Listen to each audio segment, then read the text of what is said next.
Hello friends, welcome to delicious kitchen. இன்றைக்கி நாங்கள் மிகவும் சுவையான டின் மீன் குழம்பு கொஞ்சமே வித்தியாசமாக எப்படி செய்கிறதுன்னு தான் பார்க்க போகிறோம். இது மிகவும் காரசாரமாக சூப்பராக இருக்கும். ஒரு தடவை இந்த மாதிரி செய்தீங்களா இருந்தால் இனிமேல் நீங்கள் டின் மீன் கறி இதே மாதிரி தான் செய்வீங்க. ஸோ வாங்க இது எப்படி செய்கிறதுன்னு பார்க்கலாம். இதுக்கு நாங்கள் ஸ்பெஷலாக ஒரு மசாலா அரைச்சி எடுக்க போகிறோம். அதுக்காக நான் முழு மிளகு எடுத்திருக்கிறேன், ஒரு மேசைக்கரண்டி அளவுக்கு. இது உங்களோட காரத்துக்கு ஏற்ற மாதிரி நீங்கள் கூட்டி குறைக்கலாம். ஆனால் நான் செய்கிறதே நல்ல காரமாகத்தான் இருக்கும். அதை விட உங்களுக்கு காரம் குறைவாக தேவைப்பட்டால் இந்த காரம் இருக்கக்கூடிய பொருட்களை கொஞ்சமாக குறைச்சி நீங்கள் சேர்த்து கொள்ளலாம். ஒரு மேசைக்கரண்டி மிளகை மீடியம் ஃப்ளேமில் வச்சு நாங்கள் வறுக்க வேணும். மிளகு லைட்டாக வெடிக்க ஸ்டார்ட் பண்ணதுக்கு அப்புறமாக மிச்ச இன்க்ரீடியன்ஸை ஒவ்வொன்றாக சேர்த்து நாங்கள் வறுத்து கொள்ளலாம். கரிஞ்சு போகாத மாதிரி பார்த்துக்கொள்ளுங்க, அதுதான் இதில் முக்கியம். இப்போ இந்த மிளகு கொஞ்சமாக வெடிக்க ஸ்டார்ட் பண்ணி ஒரு சவுண்ட் உங்களுக்கு கேட்கும். கூடவே நல்ல ஒரு வாசனையும் வரும். எப்போவுமே இதை வறுக்கும் பொழுது நல்ல மிதமான தீயில வச்சு வறுத்தீங்களா இருந்தால் ஸ்லோவாக உங்களுக்கு வறுபடுறதோட சீக்கிரமாக கரிஞ்சு போகாமலும் இருக்கும். இப்போ இந்த மிளகு நல்லா வறுபட்டதுக்கு அப்புறமாக நான் ஒரு டீஸ்பூன் அளவுக்கு சின்ன சீரகம் சேர்த்துருக்கிறேன். அது ஒரு முக்கியமான இன்க்ரீடியன்ட். மிளகு நல்லா வறுத்ததுக்கு அப்புறமாக நீங்கள் ஸ்டவ்வை ஆஃப் பண்ணிடலாம். இந்த பேனில் இருக்கக்கூடிய சூட்டிலேயே மிச்ச இன்க்ரீடியன்ஸை வறுத்து கொள்ளலாம். ஸோ ஒரு டீஸ்பூன் அளவுக்கு சீரகம், ஒரு 7-8 காய்ந்த மிளகாய் இந்த மாதிரி நான் கட் பண்ணி சேர்த்துருக்கிறேன். அதையும் அந்த பேனில் சூட்லேயே நாங்கள் வறுத்து எடுக்க வேணும். இந்த பேனில் இருக்கக்கூடிய சூடே அதுக்கு போதுமானதாக இருக்கும். ஸோ இதை நல்லா வறுத்து எடுத்துக்கொள்ளுங்க. மிளகாய் கரிஞ்சு போகாத மாதிரி கொஞ்சம் மொறுமொறுப்பாக வரும் வரைக்கும் வறுத்தாலே போதும். இல்லாட்டி நீங்கள் வீட்டிலேயே மிளகாயை வறுத்து அரைச்சி வச்சுருக்கக்கூடிய அந்த ரெட் சில்லி ஃப்ளேக்ஸ் இருந்தால் கூட நீங்கள் மிளகாய்க்கு பதிலாக சேர்த்து கொள்ளலாம். மிச்ச ரெண்டு இன்க்ரீடியன்ஸை மட்டும் நீங்கள் வறுத்து பவுடராக்கியும் எடுத்துக்கொள்ளலாம். நான் இந்த 3 பொருட்களையுமே நல்லா வறுத்து எடுத்துக்கொள்கிறேன். அப்போ தான் அந்த கறிக்கு நல்ல ஃப்ரெஷ்னஸும் நல்ல ஒரு ஃப்ளேவரும் கிடைக்கும்.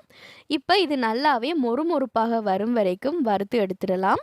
இதை நல்ல பவுடராக அரைச்சி எடுத்துக்கொள்ள வேணும். சூடு ஆறுனதுக்கு அப்புறமாக நாங்கள் இதை அரைச்சி வேறையாக எடுத்து வைக்கலாம். இப்போ இது நான் நல்ல பவுடராக அரைச்சி வச்சுருக்கிறேன். இதை வேறையாக எடுத்து வச்சுட்டு கறி செய்ய ஸ்டார்ட் பண்ணலாம். அதே பேனில் நான் எண்ணெய் சேர்த்துக்கொள்கிறேன். இது நான் உருளைக்கிழங்கு ஃப்ரை பண்ணுறதுக்காக கொஞ்சம் அதிகமாக எண்ணெய் சேர்த்து ஃப்ரை பண்ணி கொள்கிறேன். அதுக்கப்புறமாக நாங்கள் எண்ணெயை கொஞ்சமாக குறைச்சி கொள்ளலாம். இப்போ எண்ணெய் சூடானதுக்கு அப்புறமாக இந்த மாதிரி நீள வாக்கில் நான் உருளைக்கிழங்கை கட் பண்ணி வச்சுருக்கிறேன். கொஞ்சமாக உப்பு சேர்த்து நீங்கள் இதை ஃப்ரை பண்ணி எடுத்துக்கொள்ளுங்க. நான் கொஞ்சம் பெரிய துண்டுகளாக நீளமாக கட் பண்ணியிருக்கிறேன். நீங்கள் வேறு எந்த ஷேப்பில் வேணுமென்றாலும் கட் பண்ணலாம்.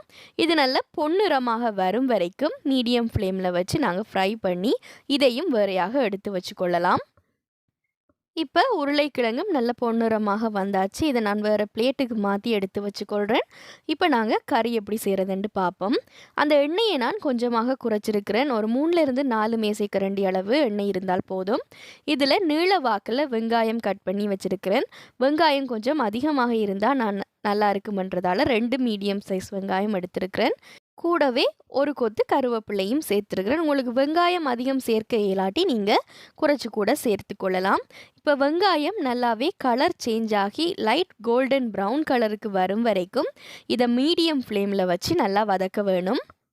இப்போ வெங்காயம் இந்த மாதிரி கொஞ்சம் கலர் சேஞ்ச் ஆக ஸ்டார்ட் பண்ணதுக்கு அப்புறமாக நான் கடுகு சீரகம் சேர்த்துக்கொள்கிறேன். ஒரு 1/4 டீஸ்பூன் அளவுக்கு கடுகு, 1/4 டீஸ்பூன் அளவுக்கு சீரகம் சேர்த்தாலே போதும். இப்போ இந்த வெங்காயத்துக்கு நான் கொஞ்சமாக உப்பு சேர்த்துருக்கிறேன், இது நல்லா வதங்குறதுக்காக. கூடவே இதில் ஒரு 1/4 தேக்கரண்டி அளவுக்கு மஞ்சள் தூள் சேர்த்துக்கொள்கிறேன். இப்போ இதில் நான் அரைச்சி வச்சிருக்கிற மசாலா முழுதையுமே சேர்த்துக்கொள்கிறேன்.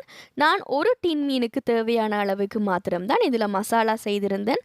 ஸோ அதே அளவில் எடுத்தீங்களா இருந்தால் உங்களுக்கு சரியாக இருக்கும். இப்போ இந்த மசாலாவையும் சேர்த்து லோ ஃப்ளேமில் வச்சு ஒரு 30 செகண்டுக்கு நல்லா வதக்கி விடலாம். இந்த மாதிரி நீங்கள் மசாலாவை வெங்காயத்தோடு சேர்த்து ஒரு 30 செகண்டுக்கு வதக்கினால் உங்களுடைய குழம்புக்கு நல்ல கலர் கிடைக்கும். ஒரு டார்க் ரெட் கலரில் இருக்கும். அதோட இதில் நாங்கள் இப்போ தக்காளியும் சேர்த்து கொள்ளலாம். மீடியம் சைஸ் தக்காளி 2 நல்ல பழுத்ததாக இருக்க வேணும். இந்த மாதிரி நான் துண்டுகளாக கட் பண்ணி சேர்த்துருக்கிறேன். அதையும் இதோடு சேர்த்து நல்லா வதக்கி கொள்ளலாம். இப்போ இந்த மசாலாவோட தக்காளியை ஒரு 30 செகண்ட் வதக்கினதுக்கு அப்புறமாக மீடியம் ஃப்ளேமில் வச்சு தக்காளியை வேக வைக்கலாம். நல்லா மசிஞ்சு போகிற அளவுக்கு குழைவாக இதை வேக வச்சு எடுக்க வேணும். இப்போ நான் இதை திறந்து இடைக்கட மிக்ஸ் பண்ணி விடுறேன். அப்போ அடிப்பிடிச்சு கொள்ளாமல் இருக்கும். இப்போ கூடவே நான் தண்ணியும் ஒரு அரை கப் அளவுக்கு சேர்த்துக்கொள்கிறேன். அப்போ தக்காளி இந்த மசாலா எல்லாமே கரிஞ்சு போகாமல் உங்களுக்கு நல்லா வதங்கி வரும். இப்போ இதை நல்லா கலந்து விட்டதுக்கு அப்புறமாக திரும்பவும் இதை நாங்கள் வேக விடலாம். நான் மீடியம் ஃப்ளேமில் இதை ஒரு 2லிருந்து 3 நிமிஷம் நல்லா வேக விடுறேன். தக்காளி நல்லா மசிஞ்சு வந்தால் தான் உங்களுக்கு இந்த கறி நல்ல டேஸ்ட்டாக வரும். ஸோ தக்காளி பச்சையாக இருக்கும் பொழுதே நீங்கள் மற்ற இன்க்ரீடியன்ஸை சேர்க்கக்கூடாது. இப்போ நான் இதை இடைக்கட கிளறி விட்டு நல்லா வேக வச்சு எடுத்துக்கொள்கிறேன். இந்த மாதிரி நீங்கள் கரண்டியால் அந்த தக்காளி எல்லாத்தையுமே நல்லா மசித்து ஒரு சோஸ் மாதிரி செய்து கொள்ளுங்கள்.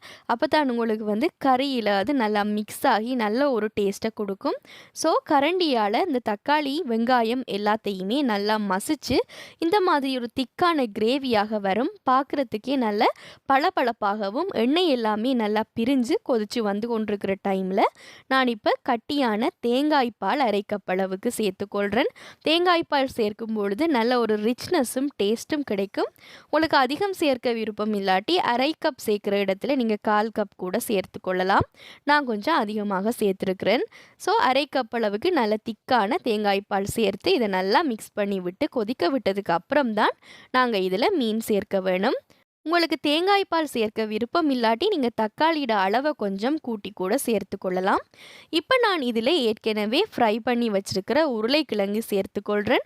இந்த மாதிரி பொரிச்சு உருளைக்கிழங்கு சேர்க்கும் பொழுது இந்த டின் மீன் குழம்புக்கு நல்ல ஒரு சுவை கிடைக்கும். இது கூடவே நீங்கள் குடைமிளகாவும் பொரித்து சேர்த்து கொள்ளலாம். அதுவுமே உங்களுக்கு நல்ல டேஸ்ட்டை கொடுக்கும். இப்போ இதை நல்லா கலந்து விட்டு ஒரு கொதி வரும் வரைக்கும் வெயிட் பண்ணலாம். இப்போ உருளைக்கிழங்கு அந்த தேங்காய் பால் எல்லாமே சேர்ந்து நல்லா கொதிச்சு வர்ற டைமில் நான் இதில் டின் மீன் சேர்த்துக்கொள்கிறேன். இது மெக்கரல், டின் மெக்கரல் தான் நான் சேர்த்துக்கொள்கிறேன். அதில் இருக்கிற அந்த முள் எல்லாத்தையுமே எடுத்ததுக்கு அப்புறமாக சேர்க்கிறேன். முள் இருந்து நீங்கள் அதை சேர்த்திங்களா இருந்தால் குழம்புல கடிபடும் பொழுது அந்த டேஸ்ட் உங்களுக்கு அவ்வளவு நல்லா இருக்காது. இப்போ இதுக்கு தேவையான அளவுக்கு உப்பு சேர்த்துக்கொள்ளலாம். நீங்கள் மெக்கரல் தான் சேர்க்கணுமெண்டு இல்லை, உங்கள்கிட்ட என்ன டின்ஃபிஷ் இருக்கோ நீங்கள் அதை சேர்த்துக்கொள்ளலாம். டூனா சேர்க்கலாம். அப்படி இல்லாட்டி நீங்கள் என்ன உங்களுக்கு கிடைக்குதோ அந்த டின் மீன் சேர்த்து செய்யலாம். இப்போ இதை நல்லாவே மிக்ஸ் பண்ணி விட்டுருங்க. அந்த மீன் உடைஞ்சு போகாத மாதிரி லைட்டாக மிக்ஸ் பண்ணி கொடுங்க. சிலர் அந்த டின் மீனில் இருக்கக்கூடிய தண்ணீரையும் சேர்த்து கொள்வாங்க. நான் அதை சேர்க்க இல்லை, வடித்து எடுத்துருக்கிறேன். இப்போ இதை ஒரு 5 நிமிஷம் மீடியம் ஃப்ளேமில் நல்லா கொதிக்க விடலாம். இடைக்கிட நீங்கள் கிளறி விட்டு கொள்ளுங்க. அப்போ அடிப்பிடிச்சு கொள்ளாமல் இருக்கும். அந்த டின் மீன் சேர்த்ததுக்கு அப்புறமாக அந்த வாசனையே மிகவும் நல்லா இருக்கும். நீங்கள் டின் மீன் நிறைய விதமாக செய்யலாம். இது ஒரு மெத்தட் கொஞ்சம் வித்தியாசமாக இருக்கும். அதோட அந்த மிளகு சீரகம் காய்ந்த மிளகாய் எல்லாமே நாங்கள் வறுத்து சேர்த்துருக்கிறதால அந்த வாசனையும் டேஸ்ட்டும் ரொம்பவே ஒரு டிஃப்ரெண்ட்டான டேஸ்ட்டை கொடுக்கும். ஸோ நீங்கள் இதுக்கு முதல் ட்ரை பண்ணது இல்லைன்னா கண்டிப்பாக நீங்கள் இந்த மெத்தடில் ட்ரை பண்ணி பாருங்கள். உங்களுக்கு ரொம்பவே பிடிக்கும். இது நல்ல காரசாரமான ஒரு குழம்பாக இருக்கும். ஸோ உங்களோட உரைப்புக்கு ஏற்ற மாதிரி நீங்கள் அந்த மிளகு காய்ந்த மிளகாய் ரெண்டையுமே அட்ஜஸ்ட் பண்ணி கொள்ளலாம். இப்போ இதை இடைக்கிட இந்த மாதிரி லைட்டாக கிளறி விடுங்க, இல்லாட்டி மீன் உடைஞ்சிரும். இப்போ இந்த மாதிரி மிக்ஸ் பண்ணதுக்கு அப்புறமாக நல்லா கொதிக்க விட வேணும். உங்களுக்கு நல்ல திக்கான கிரேவியாக வேணுமெண்டா இது நல்லா திக்காக வற்றி வரும் வரைக்கும் நீங்கள் குக் பண்ணலாம். இல்லை உங்களுக்கு இந்த மாதிரி வேணுமெண்டா குழம்பாக நீங்கள் இதோடைய ஸ்டவ்வை ஆஃப் பண்ணலாம். இதில் நான் புளியோ அல்லது எலுமிச்சம்பழச்சாறோ சேர்க்கல. இந்த தக்காளியில் இருக்கக்கூடிய புளியே இதுக்கு போதுமானதாக இருக்கும்.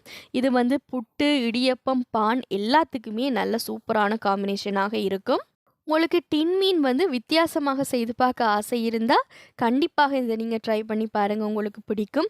பிடிச்சிருந்தா உங்களுடைய ஃப்ரெண்ட்ஸுக்கும் நீங்கள் இதை ஷேர் பண்ணுங்கள்.